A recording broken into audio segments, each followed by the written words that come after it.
اعوذ باللہ من الشیطان الرجیم بسم اللہ الرحمن الرحیم آمین والکتاب المبین انا انزلناہ فی لیلۃ مبارکہ انا کنا منذرین۔ شب برات اسلام کے اندر اس کا کوئی وجود نہیں۔ کسی بھی محدث نے حدیث کی کسی بھی کتاب میں شب برات کا باب ہی نہیں باندھا۔ آپ شب برات کے لفظوں پر غور فرما لیجئے۔ شب برات یہ دو لفظوں کا مرکب ہے۔ شب برات، شب یہ فارسی کا لفظ ہے اور برات یہ عربی کا لفظ ہے، تو ایک آدھا فارسی اور آدھا عربی میں، یوں سمجھیے کہ آدھا تتر آدھا بٹیر۔ اس شب برات اس کی اگر عربی بنائیں تو یہ عربی اس کی بنے گی لیلۃ البرات۔ جتنی بھی حدیث کی کتابیں ہیں، کسی ایک حدیث کی کتاب میں یہ باب لیلۃ البرات یہ باب ہی نہیں باندھا کسی محدث نے۔ دین اسلام میں یہ شب برات کا کوئی کنسیپٹ نہیں ہے۔ سال میں جتنی بھی راتیں ہیں وہ ساری راتیں عبادت کی راتیں ہیں۔ کسی رات کو مخصوص کرنا از خود جس کو نبی مکرم نے مخصوص نہیں کیا، یہ دین کے اندر اختراع ہے، بدعت ہے۔ صرف ایک رات ہے عبادت کی جس کو اللہ رب العالمین نے قرآن مجید کے اندر عبادت کی رات گردانا ہے اور اس کو عبادت کی رات قرار دیا ہے، وہ شب قدر ہے، وہ لیلۃ القدر ہے۔ لیلۃ القدر کی رات عبادت کی رات ہے۔ اس رات کے علاوہ کوئی بھی رات مخصوص طور پر عبادت کی رات نہیں ہے۔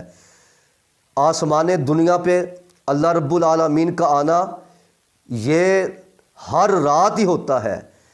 اس کے لیے مخصوص رات شب برات کو قرار دینا یہ مبنی بر جہالت اور مبنی بر حماقت ہے، اور یہ ستم ظریفی ہے، اور یہ بہت بڑا ظلم ہے، اور قرآن مجید کی نص سے یہ انحراف ہے کہ ہم قرآن مجید کی آیت کو شب برات کی فضیلت میں قرآن مجید کی آیت کا سہارا لے کر فضیلت بیان کریں کہ اللہ رب العالمین فرماتے ہیں حامیم والکتاب المبین انا انزلناہ فی لیلۃ مبارکۃ انا کنا منذرین۔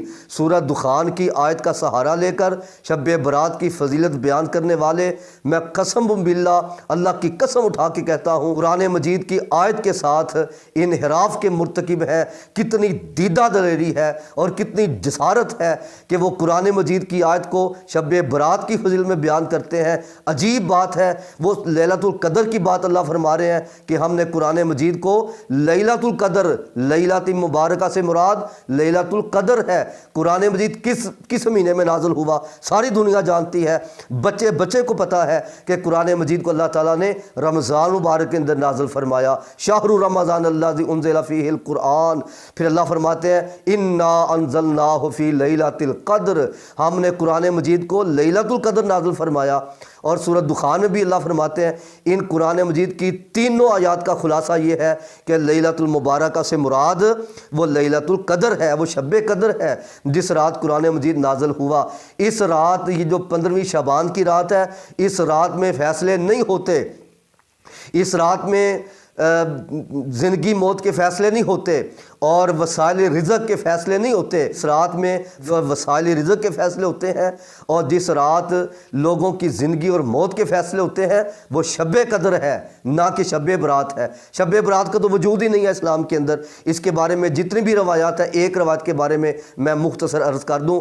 پہلی ایک روایت جس میں یہ کہا جاتا ہے جی نبی مکرم نے فرمایا جب 15ویں شعبان ہو تو تم رات کو قیام کرو، صبح کا اس کا روزہ رکھو، اور اللہ تعالیٰ آسمان دنیا پہ آتے ہیں، وہ پوچھتے ہیں ہے کوئی مجھ سے معافی مانگنے والا میں اس کو معاف کر دوں، ہے کوئی مجھ سے رزق مانگنے والا میں اس کو رزق عطا کر دوں، ہے کوئی ایسا تو جو بندہ دعا کرتا ہے اللہ تعالیٰ اس کی ہر مراد پوری کرتے ہیں۔ یہ روایت ضعیف ہے، اس کے اندر ابو بکر بن محمد بن ابی صبرہ یہ راوی ضعیف ہے، جس کو امام بخاری اور یحییٰ بن معین جیسے اکابر محدثین نے اس کو ضعیف قرار دیا ہے کہ وہ حدیثیں گھڑتا تھا، من گھڑت ہے یہ روایت۔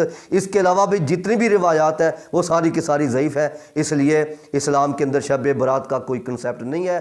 اللہ تعالیٰ ہمیں عمل کی توفیق